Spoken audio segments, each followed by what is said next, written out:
लड़के कितना बात करते हैं यार भाई।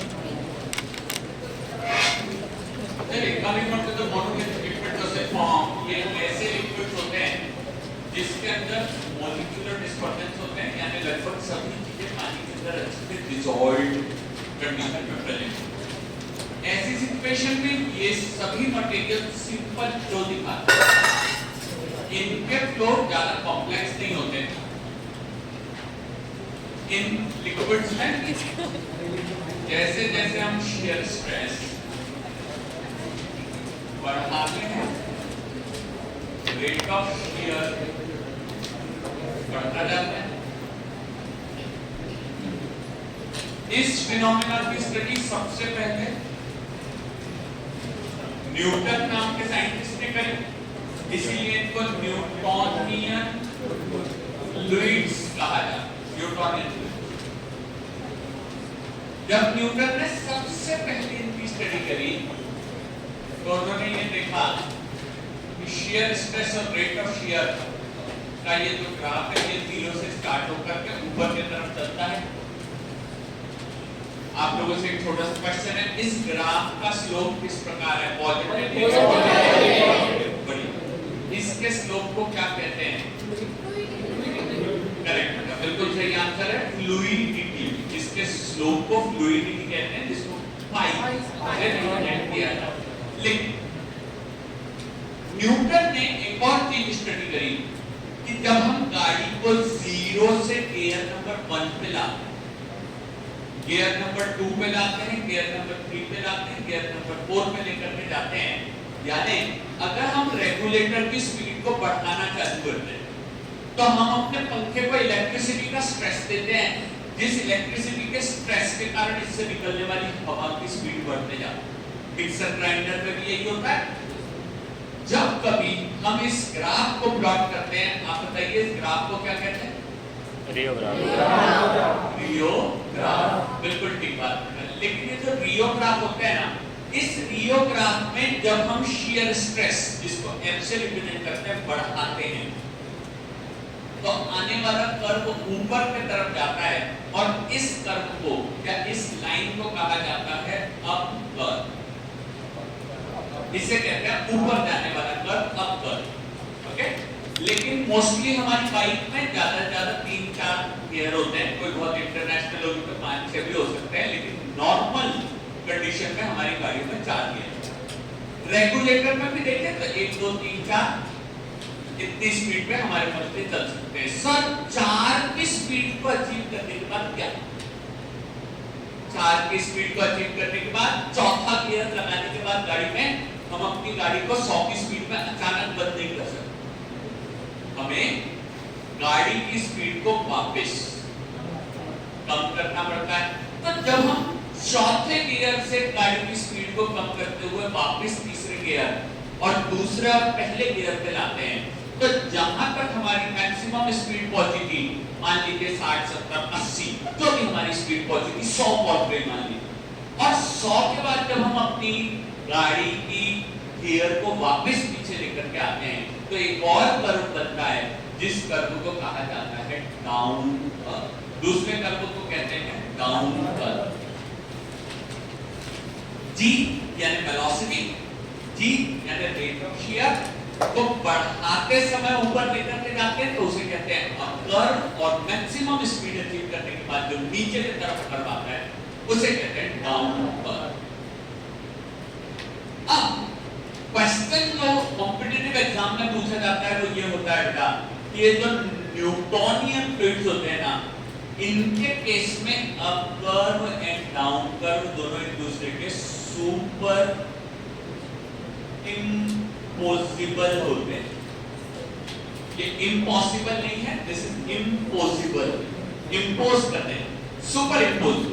ओके, यहां पे देख लीजिए मेरे हाथ को कि जब कभी हम अप कर्व की तरफ जाते हैं तो यहां देखिएगा ऊपर की तरफ ये स्लाइड बढ़ते चली जाती है, पॉजिटिव स्लोप आता है। जब हम स्पीड को वापस 4321 से नीचे लेकर के आते हैं तो इस प्रकार का दूसरा कर्व आता है, और आपके तरफ से देखने पे दोनों एक दूसरे को छुपा लेते हैं, और इस छुपाने की प्रक्रिया को कहा जाता है सुपर इम्पोज। तो सर कीपैड में नाइपर में किसी भी कॉम्पिटिटिव एग्जाम में क्वेश्चन क्या आएगा, क्वेश्चन की लैंग्वेज इसी प्रकार होगी कि इनमें से कौन से टाइप के फ्लो में अप कर्व और डाउन कर्व सुपर इम्पोजिबल होते हैं। तो करेक्ट आंसर क्या होगा? न्यूटोनियन फ्लो या न्यूटोनियन फ्लूइड्स। ऐसा किसी और फ्लूइड में नहीं होता। एक छोटा सा क्वेश्चन है, नॉन न्यूटोनियन फ्लूइड्स के 3 नाम बता दीजिए। नंबर 1 प्लास्टिक, नंबर 2 बिल्कुल करेक्ट बताइए। 3 प्रकार के अलग अलग नॉन न्यूटोनियन मटेरियल होते हैं। जो नॉन न्यूटोनियन मटेरियल हमारे कहलाते हैं, जिसको हम लोग कहते हैं दोज आर कंपैरेटिवली बाइफेजिक नेचर के होते हैं, जिसके कारण उनके फ्लो सिंपल नहीं होते, थोड़े से कॉम्प्लेक्स होते हैं। ओके, अब क्योंकि हमारा डिसीजन पहले ही हो गया था, तो कल ही शाम को हमने मैसेज डाल दिया था। मुझे ऐसा लगता है मोस्ट ऑफ द स्टूडेंट्स अपने रजिस्टर्स को लेकर के आए होंगे जो फार्मास्यूटिक्स के चल रहे हैं। ठीक है, छोटी छोटी चीजें रहती है जो अपने आप को अच्छी तरीके के लिए प्रिपेयर करने के लिए तैयारी करवा देती है। तो अब ये बता के चलते हैं, केवल न्यूटोनियन फ्लूइड्स में अप कर्व और डाउन कर्व एक दूसरे को सुपर इंपोज कर देते हैं, बाकी के फ्लूइड्स में ऐसा नहीं होता। ओके, तो यहाँ पे हमारा ये वाला पोर्शन मोनोफेजिक का कंप्लीट हो गया है। अब हम चलते हैं दूसरे वाले पोर्शन पे। इस पोर्शन के नीचे एक लाइन खींच करके बंद कर देंगे, बस एक वर्ड सबसे हाईलाइट करने वाला है, जिसे कहा जाता है सुपर इंपोजिबल। अब कर्व ऊपर की तरफ जीती वेलोसिटी बढ़ते हुए जो कर्व आता है वो कर्व कहलाता है, और नीचे की तरफ जो आता है उसे कहते हैं डाउन कर्व। ठीक है, ये सेम वैसे ही जैसे किसी एरोप्लेन को ऊपर ले जाना हो तो टेक ऑफ करना पड़ता है, और अगर नीचे लाना हो तो लैंडिंग करवानी पड़ती है। इसी प्रकार स्पीड ऊपर और स्पीड नीचे की तरफ लेकर के जाती है। यहाँ पहला वाला पोर्शन कंप्लीट हो जाता है, जिसे हम लोग कहते हैं मोनोफेजिक के लिए न्यूटोनियन टाइप के फ्लूइड के बारे में पूरा डिस्कशन कंप्लीट। सेकंड पे चलते हैं, जिसे कहा जाता है नॉन न्यूटोनियन मटेरियल, जिसके अंदर आते हैं हमारे पहले shear thinning systems। सर पहले तो प्लास्टिक आते हैं, लेकिन बेटा shear thinning में ग्राफ अलग पैटर्न के बनते हैं, इसलिए हमें अगला हेडिंग डालना पड़ेगा shear thinning liquids या shear thinning systems। इनको shear thinning systems कहा जाता है। केवल हिंदी मीडियम वाले बच्चे प्लीज ये बता दीजिए कि थिनिंग का मतलब क्या होता है? पतला होना। ठीक है, पतला होना। जैसे हमने पिछली बार एक एग्जांपल देखा था बेसन का घोल।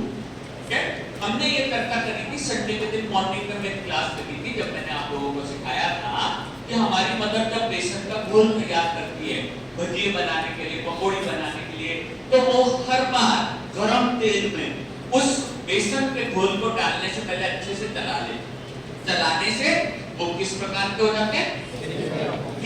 पतले, पहनने लायक हो जाते हैं। ठीक है, तो हम आगे चलते हैं। अब का हमारा टॉपिक यही रहेगा, ये जो shear thinning systems होते हैं, जब इनमें हम shear stress और rate of shear को कम ज्यादा करते हैं, तो ये एक प्रकार का बिहेवियर दिखाते हैं, और उस बिहेवियर को बड़े हेडिंग के द्वारा लिखना है, जिसे कहा जाता है थिक्सोट्रॉपी।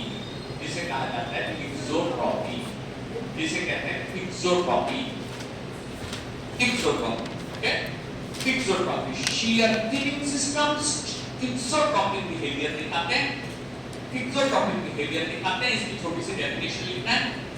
इसकी डेफिनेशन लिखना है थिक्सोट्रॉपी। इसकी छोटी सी डेफिनेशन लिखना है, थिक्सोट्रॉपी की डेफिनेशन लिखना है।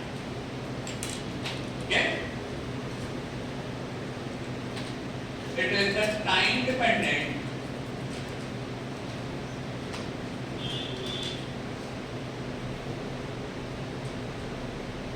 recovery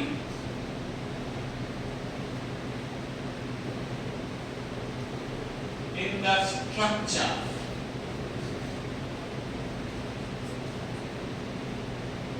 it is the time dependent recovery in the structure। ये हमारे किसी भी स्ट्रक्चर में समय के साथ साथ होने वाली रिकवरी को कहा जाता है थिक्सोट्रॉपी। इसको हाईलाइट कर लेंगे। ये क्वेश्चन जीपीएट में 2 बार पूछा गया। ठीक है, एक बार 2021 में पूछा गया था, उसके पहले 2016 में पूछा गया था। 2 बार अलग अलग तरीके के ये स्ट्रक्चर्स पूछे गए हैं। नो डाउट बेटा, ये अभी शुरुआत की आपकी क्लासेस चल रही है, इनको डेमो क्लासेस कहा जाता है। ये डेमो क्लासेस तब तक कहलाती हैं जब तक हम आपसे कुछ फीस का अमाउंट नहीं जमा करवाते, तब तक इनको डेमो क्लासेस कहते हैं, ठीक है। उसके बाद रेगुलर बैचेस हमारे चालू हो जाते हैं, हालांकि हम हर क्लास में पढ़ाते हैं, ठीक है। भले ही हम फीस थोड़ा 10, 15, 20 दिन, एक महीने बाद लें, लेकिन पढ़ाते हर क्लास में, बच्चे का किसी का भी नुकसान नहीं होना चाहिए। हम चाहते हैं कि लगातार पढ़ाई चलती है, ठीक है। सो जैसे कि हम यहाँ बोर्ड पे बात कर रहे हैं बेटा, जो थिक्सोटॉपी होती है, ये जीपैट के पेपर्स पुराने सन 2016, 2021 का पेपर कहाँ मिलेगा बेटा? हमारे कुछ ऐप्स हैं जिन पे हम टेस्ट सीरीज करवाते हैं। उन टेस्ट सीरीज के अंदर 2012 से लेकर 2025, सॉरी 2023 है, आपकी बैच 26 है, 2023 तक के सारे पेपर उस पे डले हुए हैं। वहां से आप कभी भी उस पे एक्सेस कर सकते हो, हम आपको बता देंगे। थोड़ा आराम से होली की छुट्टियां मना लीजिए, उसके बाद में जब हमारे रेगुलर बैचेस चालू होंगे तो हम उसको आपको बता देंगे, ठीक है। देखिए बेटा, बड़े बड़े फेस्टिवल हमारे इंडिया में जब भी आते हैं तो हमें कुछ समय ऐसी छुट्टियां करनी पड़ती है। आज की क्लास के बाद में आपकी 2 दिन की छुट्टी होने वाली है, ठीक है। अब ये छुट्टी जो है वो होली के बाद आपकी क्लास वापस से स्टार्ट होगी। हम मैसेज आपको बीच में डाल देंगे कि कब से रीस्टार्ट होगी क्लासेस। नहीं तो क्या होता है, थोड़ा सा हॉस्टल्स का नियम होता है कि होली और दिवाली 2 समय वहां के स्टाफ को छुट्टी मिल जाती है, ओके। तो कुछ बच्चे, उनको रहने की भी परेशानी हो जाती है कि सर हॉस्टल बंद हो रहा है, अब कैसे रहेंगे यहाँ। तो इसलिए हमको भी ये दोनों बड़े त्योहार में कुछ दिनों की छुट्टी देनी पड़ती है। बाकी समय आपकी क्लासेस लगातार चलती रहेगी, कोई परेशानी नहीं है। लेकिन आज की क्लास के बाद में होली के बाद आपका क्लास करेंगे, शायद बुधवार, क्योंकि मंडे खुद होली है तो शायद बुधवार, लेकिन बुधवार के पहले तो नहीं लग सकता। बुधवार को भी अगर सारे स्टूडेंट यहाँ आ जाएंगे तो ही क्लास करेंगे, ठीक है। क्योंकि कुछ पास के बच्चे जो है तब आना चालू करते हैं जब सब क्लास पढ़ा दो, 1-2 क्लास होता है, उसके बाद बस के टिकट बनाते हैं कि सर हम पहुंच जाएंगे, ठीक है। ये सारी चर्चाएं बीच-बीच में चलती रहेगी, लेकिन मैं आपको ये बताना चाह रहा था कि कहाँ हमें हमारे पुराने पेपर मिलते हैं। यहाँ पे आपको लिखना भी है, सन 2021 और सन 2016 2 बार एक क्वेश्चन आया था जिसमें थिक्सोटॉपी की डायरेक्ट डेफिनेशन पूछी थी। ये पूछा गया था कि इनमें से कौन सा टाइम डिपेंडेंट फिनोमेना है। आंसर है थिक्सोटॉपी, ठीक है। आंसर है थिक्सोटॉपी। प्लास्टिक, सुडोप्लास्टिक डायलेटेंट्स में कुछ टाइम डिपेंडेंसी नहीं है, लेकिन ये फिनोमेना जिसे थिक्सोटॉपी कहते हैं, ये टाइम डिपेंडेंट फिनोमेना है। इसके अंदर स्ट्रक्चर जो है वो बाकी से डिफरेंट है, ओके। एग्जांपल लेते हैं, शियर थिनिंग सिस्टम। अभी मैंने भी बताया, बताइए कौन सा एग्जांपल है इसका? शियर थिनिंग सिस्टम का स्टार बेस, बिल्कुल ठीक है। लोकल लैंग्वेज में इसको अपन कहेंगे बेसन का घोल। और हम कोशिश यही करते हैं बेटा टीचर कि आपको ऐसे एग्जांपल बताएं जो रोज की दुनिया में देखने को मिलते हैं, ठीक है। बुक में कहीं बेसन का घोल नहीं लिखा होगा, लेकिन आपको समझाने के लिए हमें बेसन के घोल से एग्जांपल चालू करना पड़ता है। हम यहाँ बात करते हैं स्टार्च पेस्ट। ये स्टार्च पेस्ट क्वेश्चन है, पिछली बार पढ़ाया था हमारे फार्मेसी में, कहाँ सबसे उपयोगी है स्टार्च पेस्ट? वेरी गुड, थोड़ा जोर से बोलना फिर से एक बार। बाइंडर, टैबलेट बाइंडर के तौर पे इसका उपयोग किया जाता है। हम चाहे पैरासिटामोल, डाइक्लोफेनेक, एंटीबायोटिक कुछ भी बनाएं, टैबलेट अगर बनानी है तो उसमें बाइंडर डालना पड़ता है, जिसके एग्जांपल में आता है स्टार्च का पेस्ट, ठीक है। तो ये स्टार्च एक पॉलीमर है और पॉलीमरिक सॉल्यूशन इस प्रकार से बिहेव करता है, ठीक है। जैसे हमारी मदर किसी भी तरीके के स्टार्च के पेस्ट में, यहाँ देख लीजिएगा बेटा, इसके शियर थिनिंग सिस्टम या थिक्सोटॉपी शो करने वाले एग्जांपल के अंदर पॉलीमर के सॉल्यूशन आपने यहाँ पे ब्रैकेट में लिखेंगे, पॉलीमरिक सॉल्यूशंस, पॉलीमरिक सॉल्यूशंस। दूसरे नंबर पे यहाँ पे हमें लिखना होता है क्रीम्स, यहाँ पे आते हैं जेल, यहाँ पे आती है जेलीज, यहाँ पे आते हैं कुछ और भी ऐसे मटेरियल्स जिनमें स्ट्रक्चर फिक्स होते हैं, लेकिन समय के बाद उनके स्ट्रक्चर ब्रेक डाउन होना चालू हो जाता है।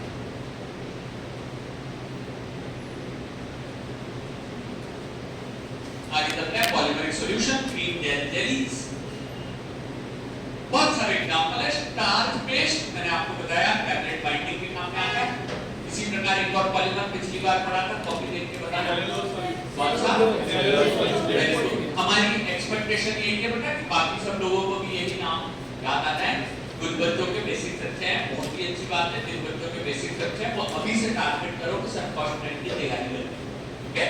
बाकी सभी लोग थोड़ा धीरे-धीरे अपने रिस्पांस दिया करें, जिससे आपको भी कॉन्फिडेंस बढ़ेगा कि हाँ सर मेरे को आने लगा, ठीक है? Cellulose, okay?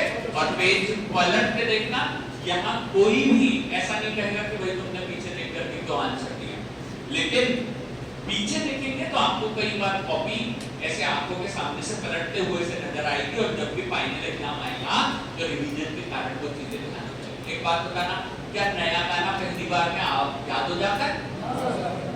नया गाना पहली बार में याद नहीं होता। तो ऐसे जब भी हम कोई चीज पढ़ाते हैं तो पहली बार में याद हो जाए, इसकी संभावना थोड़ी कम है, इसलिए हमको करनी पड़ेगी इसके रिवीजन, ओके? और क्लास के अंदर भी आपको जब भी समय दिया जाए कि भैया 1-2 मिनट में पेजेस पलटाना, तो जरूर से पेजेस पलटा करके वही रिवीजन कर लिया करो, जिससे आपके अच्छे बेसिक्स बनेंगे, ठीक है बेटा? नेक्स्ट पोर्शन पे चलते हैं। पेजेस पलटा लो और सेल्यूलोज का यूज बता। वेरी गुड, बहुत बढ़िया, बहुत बढ़िया। टैबलेट की कोटिंग करने के लिए उसका उपयोग किया जाता है, ठीक है? बहुत सारी ऐसी टैबलेट होती है जिन पर कोटिंग करी जाती है। अगर वो टैबलेट कड़वी है, बिटर है, तो उस पर कोटिंग करके उसका उपयोग किया जाता है। अपन यहाँ आगे चल रहे हैं। स्टार्च बेस्ड पॉलीमरिक सॉल्यूशंस होते हैं, क्रीम, जेल, जेलीज, इसी प्रकार के नेचर के मटेरियल होते हैं। याद रखिएगा, इन तीनों के बारे में थोड़ी देर से चर्चा करूंगा। क्रीम्स हमें बताया है, जो कोल्ड क्रीम लगा रहे थे अभी कुछ ही दिन पहले ठंड के सीजन में। उसके बाद हमें जेल भी बताया, हेयर जेल तो आजकल बहुत कॉमन है, एवरीवन यूजेस दिस। आखिरी पॉइंट की बात करते हैं, जेली। ये भी कई सारी चीजें, हम खाने की भी जेली होती है, फार्मेसी में भी बहुत सारी जेली लाइक चीजों का उपयोग किया जाता है। जैसे शायद आपने देखा होगा जब कभी सोनोग्राफी करवाने जाते हैं, ठीक है, तो उनमें जो इलेक्ट्रोड को फ्रिक्शन से कम करवाने के लिए कई सारी इस प्रकार की चीजें उपयोग में लाई जाती है। अब यहाँ देखिएगा, मान लीजिए कि बेसन का घोल हमारी मदर ने सुबह बनाया, 10 बजे उन्होंने बेसन का घोल बना करके रेडी कर दिया, लेकिन सर मेहमान तो शाम को 5 बजे आने वाले। कई बार हो जाता है, क्योंकि एंड टाइम पे कब तक क्या चीजें करेंगे। हमारे यहाँ पे डिशेस भी तो इतनी सारी होती हैं कि उसे बनाने के लिए हमारी मम्मी को सुबह से लगना पड़ता है, जब तक के शाम तक पूरी फूड रसोई बन पाए। तो ऐसी सिचुएशन में अगर मदर ने सुबह मटेरियल को बनाया था और एक बार भजिए बना के भी दे दिए, बड़े प्रकार के खाना खाने वाले हैं, बढ़िया भजिए बन गए, लेकिन क्या मुझे एक बात बताइए, शाम तक भी वो बहुत अच्छा फ्लेवर रहता है क्या? फिर टाइम डिपेंडेंट क्या हो जाता है उसके स्ट्रक्चर में रिकवरी। ये किस प्रकार होता है यहाँ देखिएगा फटाफट। अब बात कर रहे हैं पॉलीमरिक सॉल्यूशन की। पॉलीमरिक सॉल्यूशन के अंदर प्रेजेंट होती है बेटा बैकबोन चेन्स। ये चेन आंखों से दिखाई नहीं देती, लेकिन ये फाइबर्स की तरह चेन प्रेजेंट होती है। ये चेन जैसी स्ट्रक्चर प्रेजेंट होते हैं और इन्हीं को कहा जाता है जेल लाइक कंसिस्टेंसी। इनको कहते हैं जेल लाइक कंसिस्टेंसी, जिसके अंदर हर काले कलर का ये जो थ्रेड मैंने बनाया है, धागे लाइक संरचना बनाई है, ये सब स्टार्च को रिप्रेजेंट करता है। और जहां-जहां स्टार्च एक दूसरे से टच होते हैं ना, वहां पे इनके बीच में अट्रैक्टिव फोर्सेस बनते चले जाते हैं, वहां इनके बीच में हो जाता है अट्रैक्शन। वहां पे इनके बीच में चालू हो जाता है अट्रैक्टिव फोर्सेस, यहां पे लग जाते हैं इनके बीच में अट्रैक्शन। ओके, थोड़ा पेज पलटाइए और बताइए अट्रैक्टिव फोर्सेस कितने प्रकार के हैं? दो कौन-कौन से बेटा? बिल्कुल ठीक। अच्छा, अब क्वेश्चन ये है कि हर काला धागा अगर स्टार्च है तो यहाँ फोर्स एडहेसिव होएगा कि कोहेसिव? ध्यान से, गलती नहीं करना। क्या होगा? बिल्कुल ठीक। कॉन्फिडेंस रखो, ठीक है? सबसे अधिक आवश्यकता यही होती है अपने जब अपन सामने वाले का आंसर दे तो कॉन्फिडेंस के साथ है। कॉन्फिडेंस आवश्यक है। आप जब कभी भी एग्जाम दोगे तो आपका एग्जाम आधी 1 घंटे पहले खत्म हो जाता है, और आधी 1 घंटे के बाद आप सोचते हो एक बार देख लेता हूं यार, कुछ जरूरी तो नहीं है। और जब आप वापस से क्वेश्चन देखना चालू करते हो तो होता है कंफ्यूजन, तो लगता है यार मैं गलत तो नहीं, कहीं मैंने कोई गलती तो नहीं कर दी। तो उस लैक ऑफ कॉन्फिडेंस के कारण आप आंसर बदल देते। अगर आपने आंसर बदला तो यहां सब जगह माइनस मार्किंग होती है, कॉम्पिटिटिव एग्जाम में कॉम्पिटिशन होता है इसमें, ठीक है। तो इसलिए अपने कॉन्फिडेंस को बढ़ाइए, अपने पास समय है, कॉन्फिडेंस को हमको बढ़ा करके लेकर चलना है। और जैसे ही होली के बाद आप लोग क्लासेस में आएंगे तो थोड़ी हमारी क्लासेस की एक संरचना इस प्रकार है कि जो छोटी-छोटी गर्ल्स लोग हैं, ये लोग यहाँ की 3-4 बेंचेस पे बैठेंगी और बॉयज लोग पहले इधर और बाद में पीछे की तरफ पे बैठ जाएंगे, ठीक है। जिस संरचना से सबको अच्छे तरीके से प्रॉपर्ली हमको भी एडजस्ट अच्छे से हो जाता है और बैठने में करने में कोई असुविधा नहीं होती, ठीक है। आगे चल रहे हैं। जस्ट होली के बाद थोड़ा सा अपने अरेंजमेंट्स को एक कन्फाइंड उसमें तरीके में रखिए, ठीक है। आगे चलते हैं। ये जो जेल्स होते हैं, जब इन पे हम लोग लगाते हैं बेटा शियर स्ट्रेस, एफ डैश नहीं बोला, ओके।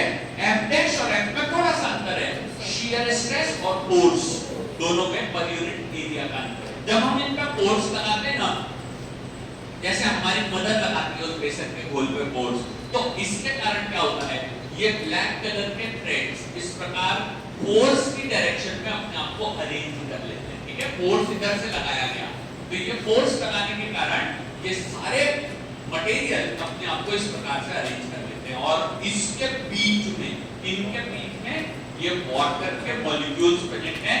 ये वाटर की लेयर से बेटा जो एक दूसरे पे फिसलती हैं और फिसलने के बाद जेल से कन्वर्ट हो जाती हैं सोल।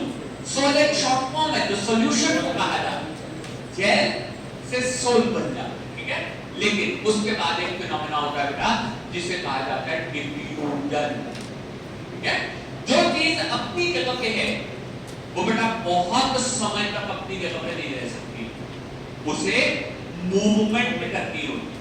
डिफ्यूजन में क्या होता है, मूवमेंट होती है, और जब वो मूवमेंट करते हैं तो मूवमेंट करके वो अपने ही जैसे दूसरे व्यक्ति से मिलते हैं और दोनों के बीच में बन जाते हैं bond, attractive forces, cohesive forces.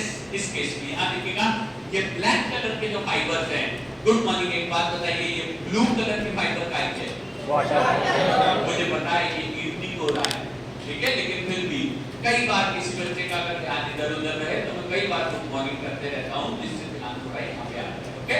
सो ये वाटर की जो लेयर्स हैं, ब्लैक वाले थ्रेड्स, ये समय के साथ साथ कुछ इस प्रकार से अपना मूवमेंट दिखाते हैं। मैं कलर चेंज करके बता रहा हूं। वही मॉलिक्यूल जब यहां से ऐसे रोटेट होता है डिफ्यूजन के कारण, तो ये स्टार्च का मॉलिक्यूल अपने दूसरे स्टार्च के मॉलिक्यूल से मिलता है और दोनों के शेक हैंड हो जाते हैं, दोनों एक दूसरे से अच्छी बाइंडिंग कर लेते हैं, ओके।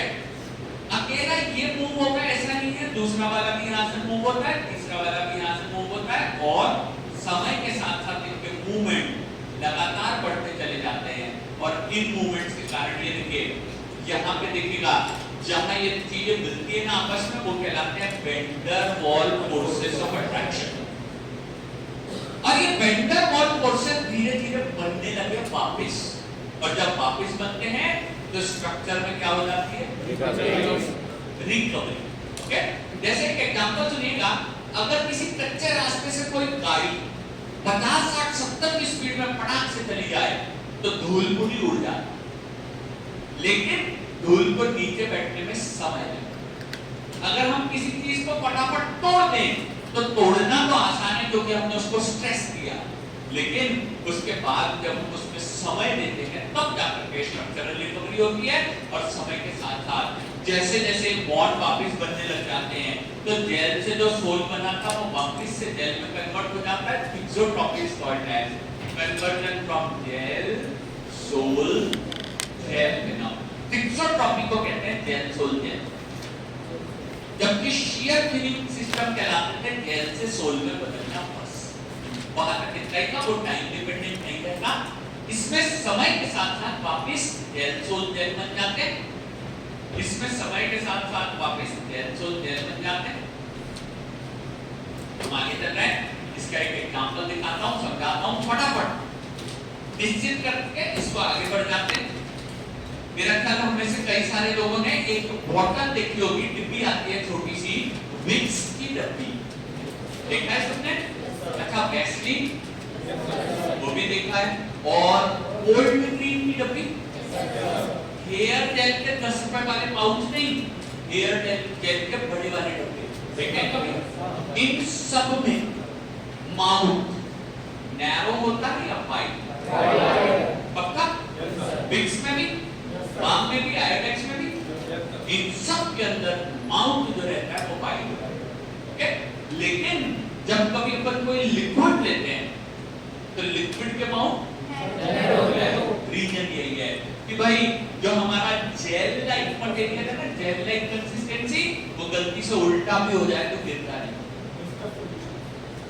जेल जैसे मटेरियल उल्टे भी हो जाए तो गिरते हैं, रीजन कि उनकी कंसिस्टेंसी कैसी होती है, जेल। इसके अंदर बहुत सारे वैन डर वाल्स बॉन्ड्स होते हैं, लेकिन जब हम इन्हें लगाना चाहते हैं तो हमें फोर्स अप्लाई करना होता है, भले बहुत कम, लेकिन फिंगर से हम फोर्स लगाते हैं, जब जाके वो मटेरियल हमारे हाथ पे आता है तो फिर हम हाथ से उस पे और शियर स्ट्रेस लगाते हैं। इस शियर स्ट्रेस को लगाने के बाद वो सोल में कन्वर्ट हो जाता है, पतला हो जाता है, और फिर हम उसे अपने हेयर्स पे लगाते हैं। हेयर्स पे लगाने के बाद बढ़िया उसको सेट किया, और सेट करने के कुछ समय बाद वो अपने वापस से जेल लाइक कंसिस्टेंसी को अचीव करता है, और जिसके कारण हमारा हेयर स्टाइल जैसे सेट किया था उस प्रकार से वापस आ जाता है जेल, सोल जेल, वापस से जेल लाइक कंसिस्टेंसी बना लेता है। क्रीम में भी ऐसा ही होता है बेटा, कोल्ड क्रीम, पॉन्ड्स की देख लो, निविया की देख लो, अयूर की देख लो, सब व्हाइट माउथ कंटेनर, चाहे एक बार उल्टा हो जाए तो भी गिरता नहीं। अगर सुनो बेटा, ये सारे मैन्युफैक्चरिंग के डिसीजन कैसा कंटेनर रहेगा ये फार्मासिस्ट को लेना पड़ता है, और फार्मासिस्ट अगर ये नहीं जानता कि कौन सा मटेरियल कैसा बिहेव करता है तो वो कंटेनर के सिलेक्शन गलत करते हैं। कंटेनर के सिलेक्शन गलत हो गए, वाइड माउथ कंटेनर से लिक्विड लेने लगे, तो वही कैलकुलेशन जो अपन ने बात करी थी फ्रिज वाली बॉटल से कितने टाइम होती है। तो क्या पानी में कोई समस्या नहीं है सर, गर्मी में तो और अच्छा है, थोड़ा सा पानी अपने को शरीर को भी ठंडक देगा, लेकिन दवाई ये बहुत रिस्की चीजें हैं, इसके कारण हमें वाइड माउथ कंटेनर केवल तब लेने पड़ते हैं जब वो एक्सोट्रोपिक बिहेवियर दिखाते हैं। Gel, sol gel, cold cream भी इसी तरीके से बेटा निकालने के बाद चेहरे पे लगा देते हैं, और वो शाम तक जब तक अपन ऑफिस से आते हैं वहीं पे बनी रहेंगी। अगर ऐसा नहीं हुआ तो त्वचा खिंची लगने लगती है। वापस से विंटर्स के दिनों में हम जानते हैं कि चेहरे पे वो कितना ज्यादा टिकीनेस अगर ना लगाए तो फिर वो पूरा ड्राई हो जाता है। ओके, इसलिए आगे चलते हैं। ये जेल, सोल जेल फिनोमेना कहलाता है, ये एक्सोट्रोपिक कहलाता है, और ये केवल हमारे शियर थिनिंग सिस्टम में देखने को मिलता है। इसका कर्व यहाँ पे देखकर बताएंगे। पिछले बार हमने शियर थिनिंग सिस्टम पढ़े थे, मुझे एक बात बता दीजिए, इसका कर्व यील्ड वैल्यू से चालू होता है या जीरो से? जीरो से। देखो तुम लोग कितने जल्दी गलती करते हो, मैंने थोड़ा सा मुंह बनाया तो तुम लोग तुरंत गलती कर देते हो। कौन से सिस्टम की बात चल रही है? Shear thinning. इसका कहां से चालू होता है ग्राफ? जीरो। ठीक है, तुमको अपने पे कॉन्फिडेंस रखना है बेटा, सामने वाले कंप्यूटर से तुमको कोई लेना देना नहीं है, ये जीरो से स्टार्ट होते हैं। लेकिन ये बताइए, ये स्ट्रेट लाइन होता है या कर्व? ठीक है, और इसमें मैक्सिमम स्पीड अचीव करी मान लो 100 की, एग्जांपल दे रहा हूं, ये कुछ भी हो सकती है, लेकिन इसमें मान लीजिए मैक्सिमम स्पीड अचीव करी। अच्छा ये बताओ, जब अपन शियर स्ट्रेस की वैल्यू 0 1 2 3 4 लेकर के जाते हैं तो ये कर्व क्या कहलाता है? जब अपन शियर स्ट्रेस की वैल्यू 0 1 2 3 4 लेके जाते हैं, वेरी गुड बेटा, बिल्कुल सही, इसे कहा जाता है अपर, इसे कहते हैं अपर। लेकिन एक मैक्सिमम स्पीड को अचीव करने के बाद जब ये नीचे की तरफ आता है तो केवल शियर थिनिंग सिस्टम में it moves to the down curve, moves to the left of upper, ये अप कर्व के लेफ्ट में शिफ्ट हो जाता है। कर्व के लेफ्ट में शिफ्ट हो जाता है। शिफ्टिंग लिखा क्यों 2 मिनट से समझ लीजिए ये किस प्रकार शिफ्ट होता है, क्यों शिफ्ट होता है। ये shear thinning सिस्टम में देखने को मिलता है। ये टाइम डिपेंडेंट रिकवरी है। अगर हम इसकी स्पीड को मैक्सिमम लेकर के जाएंगे तो ये कुछ समय के बाद वापस से लौट करके नीचे की तरफ आता है। याद रखिएगा इसमें हमारी किसी भी एक स्पीड की बात करते हैं। देखिएगा यहाँ एग्जाम्पल के तौर पर देखिए बेटा, मान लीजिए मैं स्पीड 50 की बात कर रहा हूँ क्योंकि अपन गाड़ियां चलाते हैं तो हमको 50 की स्पीड समझती है। मान लीजिए मैं 50 की स्पीड की बात कर रहा हूँ तो अगर इससे डैश डैश करके इसकी एक लेयर बनाई जाए, ग्राफ में बन जाते हैं। हमारे सर ने सिखाया था वो ग्रीन वाले ग्राफ में ऐसी एक लाइन बनी है, ठीक है। तो अगर आपसे पूछा जाए कि 50 की स्पीड को अचीव करने के लिए अप कर्व में ज्यादा फोर्स लग रहा है या डाउन कर्व में ज्यादा फोर्स लग रहा है, देखिए बताना। फिर से क्वेश्चन पूछता हूं, ध्यान से सुनिए कि shear thinning सिस्टम जिसको अपन इथोट्रॉपी बोलते हैं, उसमें जब अपन अप कर्व पे जा रहे हैं, ऊपर की तरफ मूव कर रहे हैं, तो 50 की स्पीड अचीव करने में ज्यादा फोर्स लगता है या कम? अप कर्व में ज्यादा लग रहा है। और उसके बाद मेरा एक बार 80 की स्पीड अचीव हो गई, उसके बाद फोर्स ऐसा ही अपनी गाड़ी में भी होता है बेटा कि जब हम गाड़ी चलाना स्टार्ट करते हैं तो शुरुआत में ज्यादा एक्सीलरेटर देना पड़ता है, तब जाकर के गाड़ी स्पीड पकड़ती है। लेकिन एक बार अगर अपनी स्पीड 70 80 90 की हो गई तो उसके बाद 50 पे मेंटेन करना बहुत आसान है। हल्का सा एक्सीलरेटर दबाओ सर, वो गाड़ी आराम से 50 में चलते चली जाए। ओके, जब आपकी स्पीड ज्यादा हो जाती है, जब आपकी गाड़ी पहियों की स्पीड बहुत स्मूथ हो जाती है, तो उसके बाद इसको मेंटेन करना बहुत आसान फिनोमेना होता है। ये यहाँ पे हमारा shear thinning सिस्टम का ग्राफ कंप्लीट हो जाता है। सेम G यानी रेट ऑफ shear को अचीव करने के लिए दो अलग-अलग फोर्स लगते हैं, ठीक है। लिख लेंगे प्लीज, मैं थोड़ा सा डिक्टेट कर रहा हूँ इसमें आपको। Different force will be required. Different force will be required to achieve the same value of G। Bracket में लिख लेना rate of share, same value of G, ठीक है। ब्रैकेट में लिख लेना rate of share, okay. Full stop लगा करके लिखना। More force will be required, more force will be required, आप बताइए कौन से कर्व में ज्यादा फोर्स आ गया? अपवर्ड, लिख दीजिए। And less force will be required,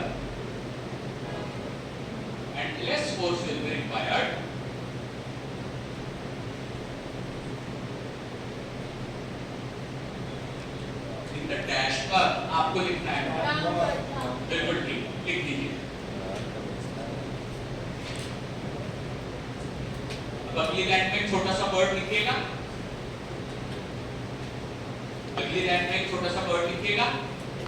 जिसमें आपको लिखना है area between upper and down, area between upper and down is called as loop of, board पर लिखेगा loop of hysteresis, loop of hysteresis।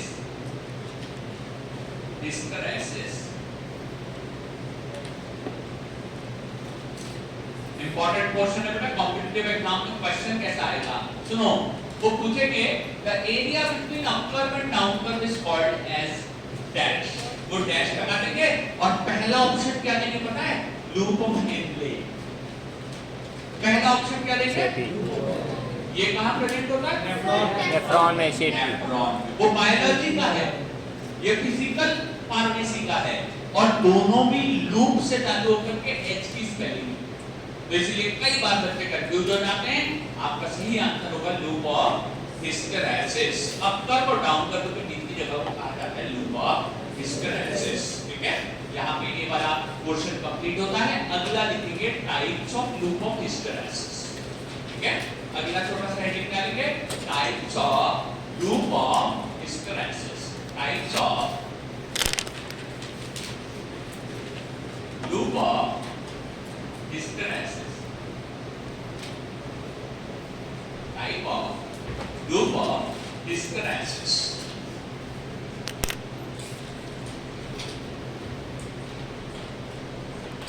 These are two types. दो प्रकार के loop of hysteresis होते हैं. These are of two types. These are of two types. दो types के होते हैं। नंबर 1 पहले वाले को कहते हैं BULGE, बुल्ज। बुल्ज इंडिया के अलग अलग कोनों में इसका प्रोनाउंसिएशन अलग अलग होता है। कई लोग बल्ज प्रोनाउंस करते हैं, कुछ लोग बुल्ज प्रोनाउंस करते हैं। अंदर देखिए BULGE बुल्ज टाइप, और सेकंड कहलाते हैं स्प्यूड। स्प्यूड इनको कहा जाता है स्पूर टाइप या स्प्यूर टाइप। बात देखिए, ठीक है, दोनों में छोटे छोटे से अंतर है और इन पर डायरेक्ट क्वेश्चन पूछे जाते हैं। बेटा जो मेरी दूसरी तीसरी क्लास जो हमारे फिजिकल फार्मेसी की चल रही है, ये लास्ट क्लास है और इससे 100% हर एग्जाम में क्वेश्चन आएगा। ये बेसिक चीजें हैं बेटा, जो कि 30, 40, 50 सालों से लगातार फार्मेसी में पूछी जा रही है। सर कितने साल होगा क्या फार्मेसी करते हैं? हाँ बेटा, इंडिया के अंदर ही लगभग 75 से ज्यादा साल हो गए फार्मेसी चलते हुए। ठीक है, लेकिन कब पहले कम कॉलेजेस में थी। जैसे जैसे सन 2000 की था, उसके बाद कॉलेजेस बढ़ने लगे संख्या में और बहुत सारे फार्मासिस्ट ये कोर्स करने लगे। आगे चलते हैं बेटा, बल्ज और स्पूर के बारे में चर्चा करेंगे। अगला छोटा सा साइड में हेडिंग देंगे bulge type of loop of hysteresis. Bulge type of loop of hysteresis. ठीक है, bulge type of loop of hysteresis. इसमें ध्यान रखिएगा, ये लूप ऑफ हिस्टेरेसिस इस प्रकार से अपने मोटे पेट की तरह निकला हुआ रहता है। ठीक है, बी से बुल्ज, बी से टमी जैसा निकला रहता है। यहाँ पे बन फिर से एक बार हमारा रियोग्राफ बनाएंगे बुल्ज टाइप का। कौन कौन से क्वेश्चन आ सकते हैं वो मैं बता देता हूँ। Shear stress, rate of shear, ऊपर जाने वाला कर्व इस तरीके से जाता है और नीचे आने वाला इस प्रकार से नीचे आता है। Up curve and down curve. देखिए, अप कर्व में इस तरीके से पेट की तरह निकला हुआ रहता है, इसी को कहा जाता है बुल्ज। इसी को कहते हैं बुल्ज। ये बी के पेट की तरह बाहर की तरफ निकला हुआ रहता है, इसे बुल्ज टाइप का ग्राफ कहते हैं। बुल्ज। ठीक है, ये ग्राफ देखने को मिलता है। बुल्ज टाइप का जो ग्राफ रहता है, इसका एग्जांपल होता है bentonite magma. Bentonite magma example है। जिस मटेरियल में ग्राफ देखने को मिलता है उसे कहते हैं बेंटोनाइट मैग्मा। इसे कहते हैं बेंटोनाइट मैग्मा।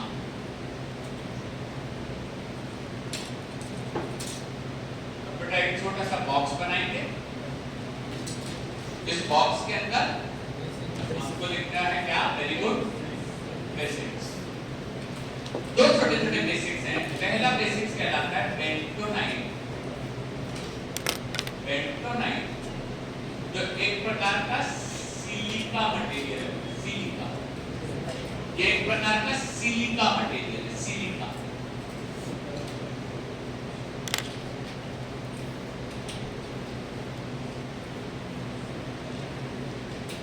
वैसे अपन आगे चले, लेकिन उससे पहले थोड़ा सा इधर थोड़ा पीछे चलते हुए आपका नाम एक बार बता दीजिए। फिर से बोलेंगे बेटा? कल्पेश। नेट के बात करेंगे बेटा। कल्पेश कौन कौन से कॉलेज से आप? ठीक। कल्पेश आप पहली क्लास है? सेकंड है? मेरी पहली क्लास है। अच्छा, कोई प्रॉब्लम नहीं कल्पेश, आपका नाम जानना था बस इसलिए एक छोटा सा सवाल पूछ रहा हूँ। बेटा ये कभी नाम सुना है क्या सिलिका यानी क्या? कोई बात नहीं, चलिए कल्पेश के आगे चलते हैं। नाम पहले बता दो।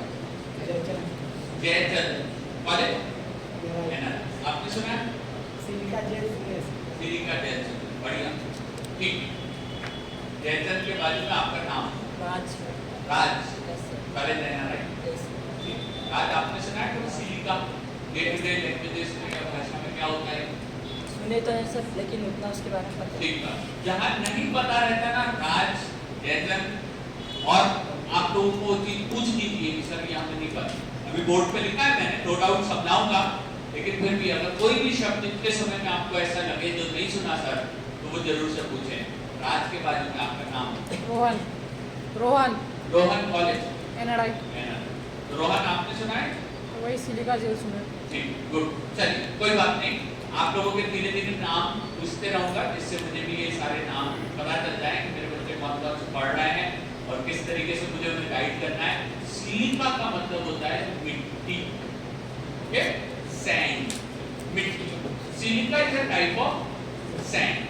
ये जो हमारा पीरियोडिक टेबल होता है बेटा, उसमें कार्बन के नीचे वाले जो डब्बा बना रहता है उसके अंदर लिखा रहता है SI, ये सिलिका। ये एक प्रकार की मिट्टी है, जैसे आपने को पता है मिट्टी अलग अलग प्रकार की होती है। किसी किसी मिट्टी को कहते हैं मुल्तानी मिट्टी, सुना हुआ है क्या? हाँ जी, शायद 6th क्लास के बाद जब हम बहुत सारा जियोग्राफी पढ़ते हैं कि भाई भारत के अलग अलग हिस्सों में किस किस प्रकार की मिट्टी पाई जाती है, तो वो वहां पे पढ़ा जाता है। अभी अपन बहुत ज्यादा डिटेल में नहीं जाएंगे, लेकिन एक चीज सबको याद रखनी है कि सिलिका यानी क्या होता है? एक बात है, मिट्टी। या ये जो हमारा धरती है ना, इसमें 70% हिस्से में तो पानी भरा हुआ है, लेकिन बाकी जो 30% है उसमें सबसे अधिक पाया जाने वाला मटेरियल यही है। कौन सा? ठीक है, तो अभी अपन आगे चलते हैं फटाफट। ये जो सिलिका है, बेंटोनाइट एक प्रकार की सिलिका है। ये सिलिका फार्नेसिंग है।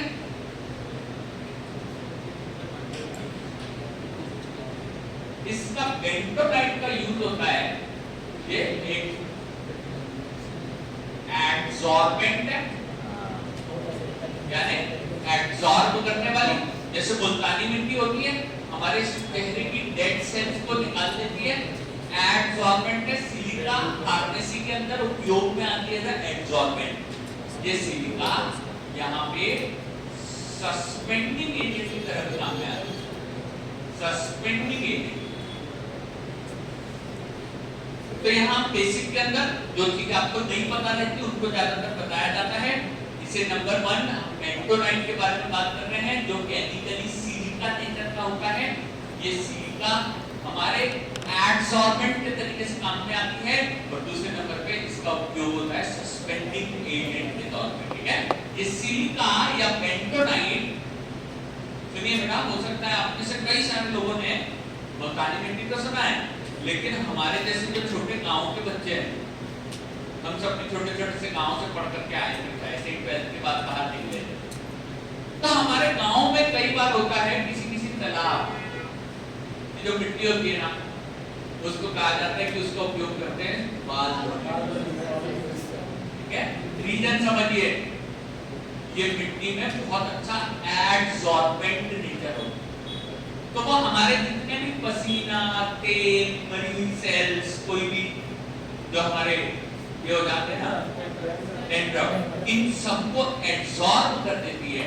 इसलिए उस मिट्टी से बाल धोने के बाद बोलते हैं कि काफी हमारे बाल सॉफ्ट होते हैं। ठीक है, तो ये एब्सॉर्बेंट या बेंटोनाइट का रोज की लैंग्वेज में क्या उपयोग है उसके बारे में मैं आपसे चर्चा कर रहा था। एक तरीके की मिट्टी होती है, और आपको पता है किसी किसी तालाब की जो वो पेंट वाली मिट्टी होती है एकदम, है ना, जो एकदम पानी में चिकनी टाइप की मिट्टी होती है, उसी का उपयोग किया जाता है। ठीक है, तो ये केवल मैंने एग्जांपल बताया था। बेंटोनाइट फार्मेसी में एक और जगह उपयोग में आता है, जिसको अपन कहते हैं सस्पेंडिंग एजेंट। वो चीजों को सस्पेंड करके रखवाने का काम करते हैं। ये बेंटोनाइट की पूरी इंफॉर्मेशन जो बेसिक्स में देनी थी वो कंप्लीट हुई। अब अपन चलते हैं दूसरे वाले मटेरियल पे, जिसका नाम लिखा हुआ है मैग्मा।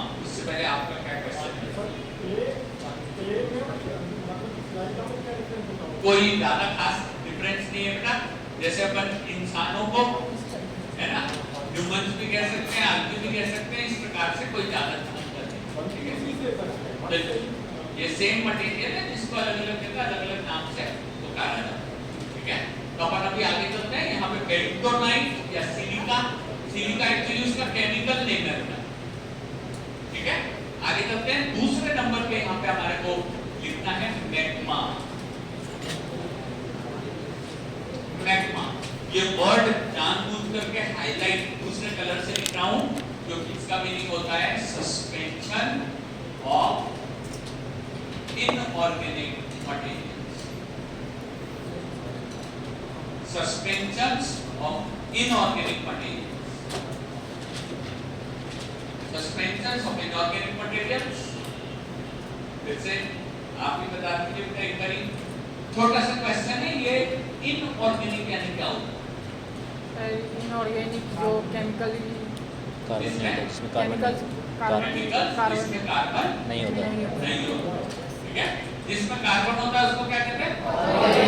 और जिसमें नहीं होता वो ये भी बात हम फर्स्ट सेमेस्टर का एक पूरा सब्जेक्ट था इनऑर्गेनिक केमिस्ट्री। 11th 12th में भी केमिस्ट्री का एक पूरा भाग था इनऑर्गेनिक केमिस्ट्री। ठीक है, तो अभी अपन यहाँ पे बात कर रहे हैं इनऑर्गेनिक मटेरियल की, जो बोर्ड पे लिखा हुआ है इनऑर्गेनिक मटेरियल के जो सस्पेंशन होते हैं उनको कहा जाता है मैग्मा। ठीक है, एक एग्जांपल, एक क्वेश्चन सुनिएगा, पिछली क्लास में भी पूछ चुका हूं।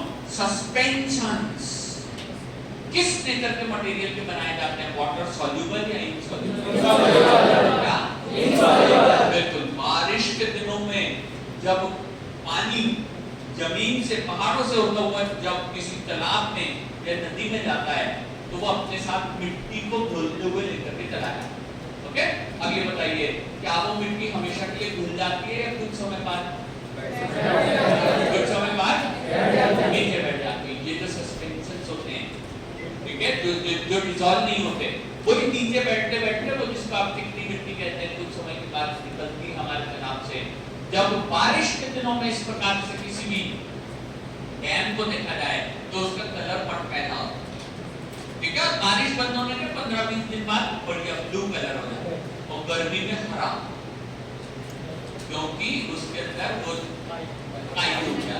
ठीक है, लेकिन बिल्कुल ठीक बात है, आपका कहना सही है। इनऑर्गेनिक का मतलब होता है जिसमें कार्बन नहीं होता, ये इसीलिए इसको मैग्मा कहते हैं बेटा। यहाँ पे ये वाला पोर्शन बेसिक्स वाला कंप्लीट हो जाता है, इसका बॉक्स अपन मिटा देते हैं। फिर से करते हैं, ये जो बेंटोनाइट मैग्मा है इसके रियोग्राफ में मेरे को एक क्वेश्चन पूछना है आपसे। स्ट्रक्चर देख लीजिए और ये बताइएगा कि इनमें से भैया कब फोर्स की जरूरत ज्यादा पड़ रही है, अप कर्व में या डाउन कर्व? बेंटोनाइट मैग्मा में कब ज्यादा फोर्स की जरूरत पड़ रही है, अप कर्व में या डाउन कर्व?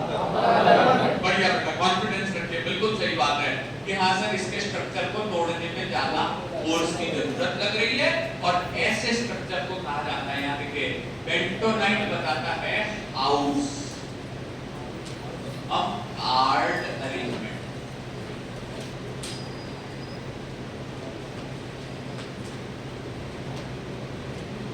इसको कहते हैं बेटा house of card arrangement. This is called as house of card arrangement. इसे हम हाउस ऑफ कार्ड अरेंजमेंट कहते हैं। फटाफट करते हैं, आप लोगों की जनरेशन को जनरेशन Z कहा जाता है। ठीक है, शायद कुछ बच्चे इंग्लिश मीडियम वाले जानते होंगे, जो मोबाइल बहुत देखते हैं वो लोग भी जानते होंगे। जनरेशन Z यानी जो 2000 के बाद हुए हैं उन लोगों को जनरेशन Z कहते हैं, क्योंकि आपके पैदा होने से ही आप लोगों को आराम से मोबाइल मिल गए और वो भी स्मार्ट मोबाइल। ठीक है, लेकिन हम लोगों के जमाने में जब ये मोबाइल और टेलीफोन कॉमन नहीं थे तो हमारे पास खेलने की कुछ चीजें होती थी, जैसे कि ताश, एक घर बनाना। ओके, कार्ड्स के अरेंजमेंट, यानी गर्मी की छुट्टियों में बढ़िया आराम से टाइम पास करते हुए उन कार्ड्स को ऐसे जमाना जैसे कि कोई घर टाइप के बना रहे होंगे। ये केवल एक एग्जांपल है ना। हाउस ऑफ कार्ड अरेंजमेंट में हम क्या करते थे, नीचे ज्यादा घर बना दिए, ऊपर की तरफ में उसके है ना कम घर बना दिए, फिर ऊपर की तरफ में और कम घर बना दिए। तो इन स्ट्रक्चर्स में क्या होता है, ये लेयर्स में बनता है और ये सब लेयर एक दूसरे को सपोर्ट करते हैं। ये सभी लेयर एक दूसरे को सपोर्ट करती हैं। यानी अगर इसको आपको पूरा गिराना है तो आपको थोड़े से पोर्स की अधिक आवश्यकता होगी। याद रखना, जैसे मुल्तानी मिट्टी सर आजकल तो पैकेट में आ जाता है, लेकिन फिर भी हमारी मदर को अभी भी आदत है वो ऐसे खरीद करके किराना स्टोर से मुल्तानी मिट्टी लेकर के आती है, जिसमें बहुत सारी लेयर्स दिखाई देती है, ऐसे कपड़े की तरह टूटता है, ठीक है। तो जो मुल्तानी मिट्टी है उससे याद रखा जा सकता है कि इसमें भी बहुत सारी लेयर्स होती हैं और हर लेयर को गिराने के लिए ज्यादा फोर्स की रिक्वायरमेंट रहती है, शेयर स्ट्रेस की रिक्वायरमेंट ज्यादा होती है, ठीक है। यहाँ पे 3 क्वेश्चन पूछे जा सकते हैं कि बल्ज टाइप का ग्राफ में कौन सा एग्जांपल आता है। एग्जांपल का नाम क्या है? ठीक है, ये मैग्मा का मतलब क्या है? Suspension of inorganic material. इसे तोड़ने के लिए ज्यादा फोर्स क्यों लग रहा है? House of card arrangement. बिल्कुल परफेक्ट, इसको रब कर देते हैं। बुल्ज कंप्लीट हो चुका है, अब चलते हैं स्प्यूर, ठीक है। प्रोनाउंसिएशन आप कुछ भी कर सकते हैं, सेकंड वाले में चलते हैं। इसे स्प्यूर कहा जाता है, spur. Second type spur type of arrangement. इसके अंदर एग्जांपल क्या है?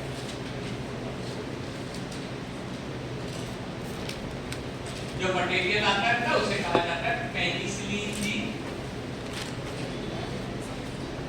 के सस्पेंशंस।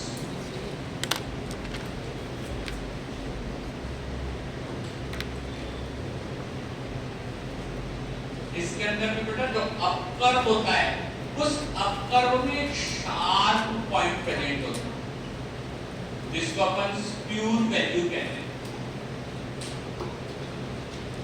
ये स्प्यूर वैल्यू वो मिनिमम फोर्स रहता है जिस फोर्स के बाद ये अपकर्व में बहना चालू होता है। ये स्प्यूर वैल्यू यील्ड वैल्यू के जैसा होता है। एग्जैक्टली यील्ड वैल्यू नहीं है, लेकिन ये यील्ड वैल्यू की तरह होता है। This is like your yield value. Penicillin G जो कि हमारे एक एंटीबायोटिक है, जिस एंटीबायोटिक को हम लोग इंजेक्शंस के तरह नीडल से लगाते हैं। तो ये बेटा केवल याद रखने की एक ट्रिक है। नीडल्स कैसी होती है? शार्प। तो वैसे ही स्प्यूर वैल्यू भी कैसा है? शार्प। तो नीडल्स से याद रखना है। एंटीबायोटिक आपको पता है, जब कभी भी किसी भी पेशेंट की तबीयत बहुत खराब हो जाती है, 3-4 दिन से बीमार है, टाइफाइड हो गया, मलेरिया हो गया, तो ऐसी कंडीशन है कि भैया उसको शरीर में एंटीबायोटिक लगाना है, तो तुरंत ले जाकर के उसको ये वाला एंटीबायोटिक लगा दिए जाते हैं। जिन एंटीबायोटिक्स के एग्जांपल में हम यहाँ बात कर रहे हैं, स्प्यूर वैल्यू पेनिसिलिन की ये शार्प पॉइंट के कारण, देखिएगा ये शार्प पॉइंट के कारण हमारे शरीर में डिपोर्ट रिलीज दिखाता है। डिपोर्ट रिलीज, जैसे वहां house of card arrangement important था, वैसे यहां डिपोर्ट रिलीज इंपॉर्टेंट। मैं समझा के देता हूं, डोंट वरी। लिखने का काम कंप्लीट हो चुका है। अब कर्व में शार्प पॉइंट आता है जिसको अपन कहते हैं डिपोर्ट फॉर्मुलेशन, जिसको अपन कहते हैं सॉरी स्प्यूर वैल्यू, और ये डिपोर्ट रिलीज के लिए रिस्पांसिबल होता है। ये इंजेक्शन है, कॉपी पेन 1 मिनट के लिए नीचे रखेंगे, ध्यान देख लीजिए। जब कभी भी डॉक्टर को किसी मरीज को इंजेक्शन लगाना होता है तो फोर्स रिक्वायर्ड होगा क्या? फोर्स लगेगा? बिल्कुल ठीक है।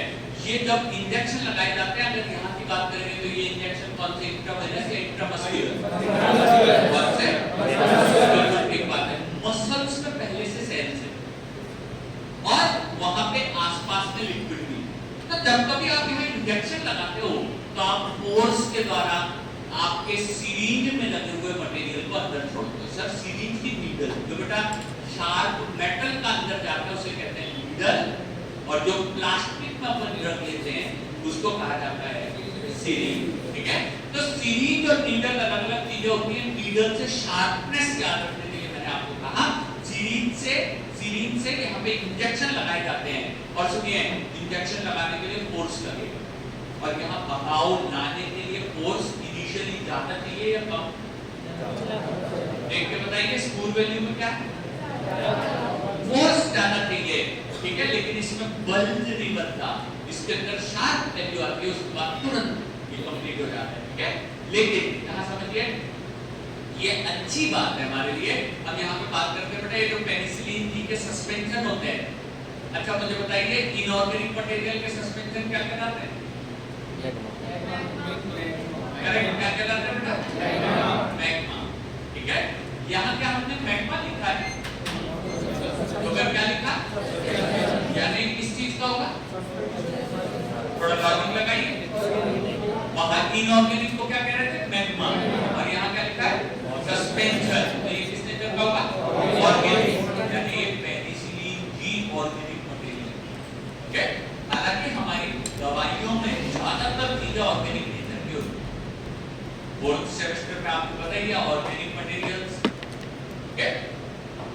तो अभी अपन आगे चलते हैं, फटाफट नेक्स्ट पोर्शन पे चले आते हैं। ये जो सस्पेंशन होते हैं ना, ये सस्पेंशन एक दूसरे के इतने पास होते हैं और इनमें भी वेंडर वॉल फोर्स बन जाते हैं कि इनको तोड़ने के लिए भी अधिक फोर्स की आवश्यकता पड़ती है, जो स्मूथ वैल्यू कहलाता है। डिपोर्ट फॉर्मुलेशन आखिरी वर्ड है हमारा, उसके बाद ये पोर्शन कंप्लीट हो जाएगा। कई सारे बच्चे भोपाल के इस रीजन में रहते हैं, लेकिन शायद कुछ बच्चे जानते होंगे कि हमारे भोपाल में एक चौराहा है जिसको कहते हैं डिपो चौराहा, सुना है क्या? कहाँ पे भाई? ठीक है, बिल्कुल करेक्ट। न्यू मार्केट से उस तरफ जब जाते हैं तो एक चौराहा है जिसका नाम है डिपो चौराहा। सुनिए, उस डिपो चौराहे का नाम इसलिए पड़ा है क्योंकि वहां पे एक बड़ा सा ग्राउंड है जिसके अंदर सारी रेड बसें जाके खड़ी होती हैं। दिन भर भोपाल नाम के शहर में घूमती रहती है और शाम को जाकर के डिपो चौराहे में खड़ी हो जाती है। देखिए भाई, हमारे शरीर के अंदर 70% पानी है, जो हम इंजेक्शन लगा रहे हैं उसमें पानी। अगर ये इंजेक्शन अपनी जगह नहीं टिका तो वहां से जल्दी जल्दी बह जाएगा, और जल्दी बह करके कहां जाएगा सर? लीवर और किडनी में। उनका काम है ड्रग को शरीर से बाहर निकालना, और अगर वो ड्रग जल्दी शरीर से निकल गई तो कुछ ही देर बाद वापस से डॉक्टर या नर्स आएगी, बोलेगी डबल से दवाई लगाने का समय आ गया। आप बताइए, बार बार इंजेक्शन लगेंगे तो पेशेंट सपोर्ट करेगा, बोलेगा बस हो गया बहुत, ठीक है, हम दूसरे डॉक्टर को देखेंगे जो दिन में एक बार इंजेक्शन लगा या 2-3 दिन में एक बार इंजेक्शन लगाए। तो अगर हम ऐसा फॉर्मुलेशन बनाए जिसको एक बार यहाँ देने के बाद वो बैठेगा नहीं, उसमें फ्लो ज्यादा नहीं होगा, तो ऐसे समय पे धीमे धीमे रिलीज होते रहेगा। डॉक्टर कहेंगे भैया एक दिन हो गया था, अब एक दिन छोड़ के तुमको इंजेक्शन लगाया जाए। तुम लोग अपना पेपर दो, आराम से दुकान खोलो, जहां जाना है जाओ, बस एक दिन के आड़ से इंजेक्शन लगवाने आ जाओ। शायद आपको पता होगा इसी प्रकार के इंजेक्शंस जब कोई डॉग बाइट या रेबीज होता है तो भी लगते हैं, उसमें तो हफ्ते में एक बार इंजेक्शन लगाया जाता है। हम उनको भी पढ़ेंगे सेमेस्टर के अंदर, वो डिटेल में पढ़ाया जाएगा। लेकिन अभी चलते हैं, जो टॉपिक हमारा बोर्ड पे चल रहा है उसका नाम है डिपोर्टलीज। यहाँ पे डिपोर्टलीज के आगे डैश लगा करके लिख लेना, रिस्पांसिबल फॉर सस्टेन्ड रिलीज। ये सस्टेन्ड रिलीज के लिए रिस्पांसिबल है, responsible for sustained release, sustained release. ये जितने भी प्रोडक्ट्स हमने बात की है, शुरू में गाढ़े होते हैं, फोर्स लगाने में पतले हो जाते हैं, फोर्स कम कर दिया जाए तो वापस से गाढ़ा बनाना चालू हो जाता है, इसलिए इनको जेल फिनोमेना कहा जाता है। थिक्सोट्रॉपी यहाँ कंप्लीट हो जाता है, जो टाइम डिपेंडेंट रिकवरी कहलाता है। इसके अंदर बनने वाले ग्राफ को रियोग्राफ के अंदर जो कर्व होता है उसको क्या कहते हैं? Loop of hysteresis. ये कितने प्रकार का होता है? 2 प्रकार के। नंबर 1 कौन सा? बुल, और दूसरा स्क्रू। ये बताइए इनमें से बेंटोनाइट मैग्मा कौन सा दिखा है? और पेनिसिलिन की स्क्रू टाइप का, ठीक है। इनमें से कौन से में हाउस ऑफ कार्ड अरेंजमेंट होता है बुद्ध में, और किसके अंदर जो है डिपोर्ट फॉर्मुलेशन, ठीक है। बस इसी प्रकार के क्वेश्चन वहां पूछे जाते हैं बेटा। यहाँ पे हमारा थिक्सोट्रॉपी कंप्लीट होता है। अब एक छोटा सा फिनोमेना कभी कभार देखने को मिलता है जिसे कहा जाता है एंटी थिक्सोट्रॉपी। अगला हेडिंग देंगे एंटी थिक्सोट्रॉपी। अगला हेडिंग देंगे एंटी थिक्सोट्रॉपी। एंटी थिक्सोट्रॉपी या उल्टा चलता है, ये थिक्सोट्रॉपी से अपोजिट चलता है। रीजन क्या होगा मैं बताऊंगा, लेकिन पहले एग्जांपल लिखने पड़ेंगे जो इस प्रकार दिखाते हैं। किसी किसी बुक में इसी को नेगेटिव थिक्सोट्रॉपी भी कहा जाता है।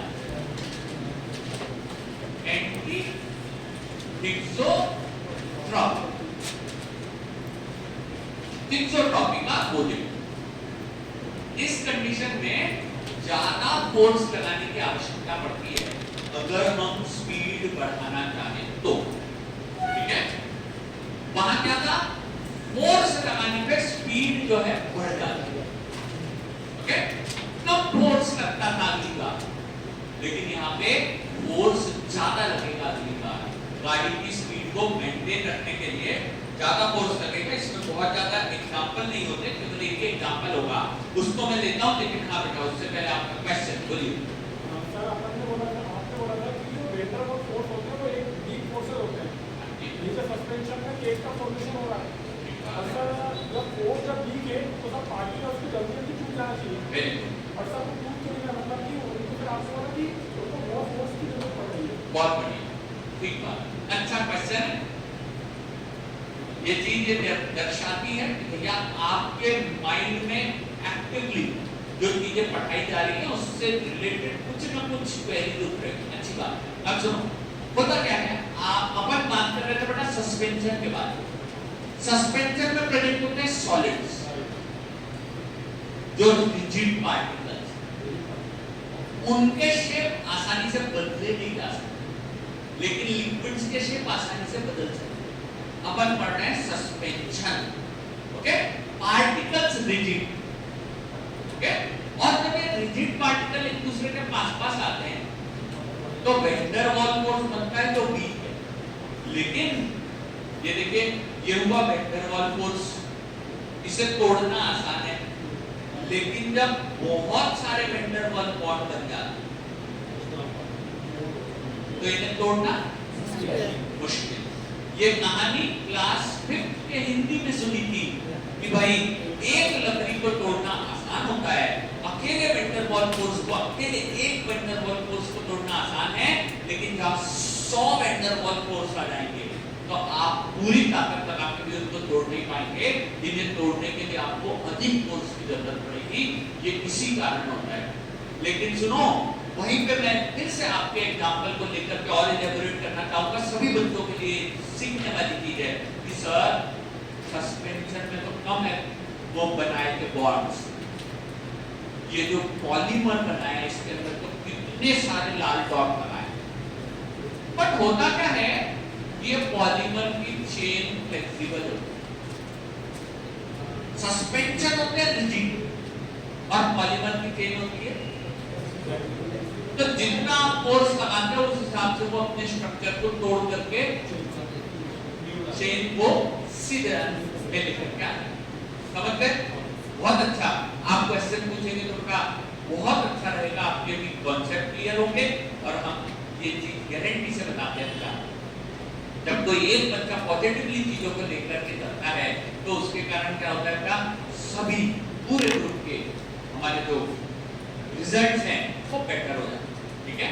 हालांकि काफी पुरानी बात है, कोविड भी आकर के गया सन 2013 में, ठीक है, कोविड के काफी पहले सन 2013 में इंद्रपुरी के किसी सेंटर से टॉप 10 में 3 बच्चे आए।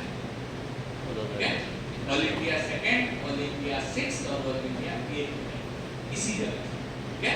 क्योंकि एक बच्चे ने जो इनिशिएट किया तो उसका देखा देखी बाकी बच्चों को कंपटीशन में उतरना पड़ा। जब वो कंपटीशन में उतरे फटाफट डिस्कशन चालू हुए। डिस्कशन चालू होने के कारण देन आफ्टर हमारे रिजल्ट्स उतने अच्छे कंपटीशन में आए। ठीक है? तो अच्छी बात है, शुरू से बड़े बड़े टारगेट बनाइए, बड़ी बड़ी चीजों के बारे में विचार कीजिए और हमेशा पढ़ाई कभी वेस्ट नहीं जाएगी बेटा, आपको सीखने को कुछ मिलता ही है।